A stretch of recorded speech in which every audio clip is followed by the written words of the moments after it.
10 কোটি টাকার চাঁদা দাবি, জমি দখল ও প্রাণনাশের হুমকির একটি মামলায় ঠাকুরগাঁও ২ আসনের আওয়ামী লীগের সাবেক সংসদ সদস্য দবিরুল ইসলামকে কারাগারে পাঠিয়েছে আদালত। বৃহস্পতিবার দুপুরে ঠাকুরগাঁওয়ের জুডিশিয়াল ম্যাজিস্ট্রেট আদালতে সাবেক এমপি দবিরুল ইসলামকে হাজির করে পুলিশ।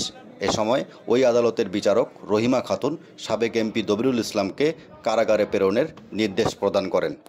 এর আগে গত বুধবার রাত ২টার দিকে ঠাকুরগাঁওয়ের রহিয়া থানার রামনাথ হাট এলাকার প্রয়াত আওয়ামী লীগ নেতা আলমগীরের বাড়িতে অভিযান চালিয়ে সাবেক এমপি দবিরুল ইসলামকে গ্রেপ্তার করে পুলিশ।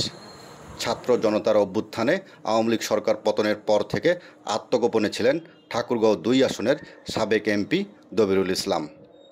এদিকে আওয়ামী লীগ সরকারের পতনের পর গত ৩ সেপ্টেম্বর ১০ কোটি টাকার চাঁদা দাবি, জমি দখল ও প্রাণনাশের হুমকির অভিযোগে আদালতে একটি মামলা দায়ের করেন ব্যবসায়ী হাবিবুর রহমান বাবলু।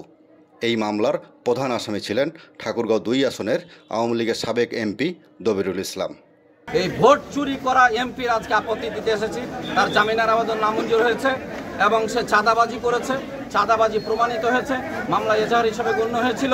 আমরা আজকে অপোজ করলাম। এই অপোজের পরিপ্রেক্ষিতে লার্নেড কোর্ট সন্তুষ্ট হয়ে জামিনের আবেদন নামঞ্জুর করে মামলা। দবিরুল ইসলাম ১৯৮৬ সালে ঠাকুরগাঁও ২ আসন থেকে প্রথম সংসদ সদস্য নির্বাচিত হন। এরপর থেকে ২০১৮ সালের একাদশ জাতীয় সংসদ নির্বাচন পর্যন্ত তিনি ঠাকুরগাঁও ২ আসনে টানা ৭ বার এমপি নির্বাচিত হয়েছিলেন।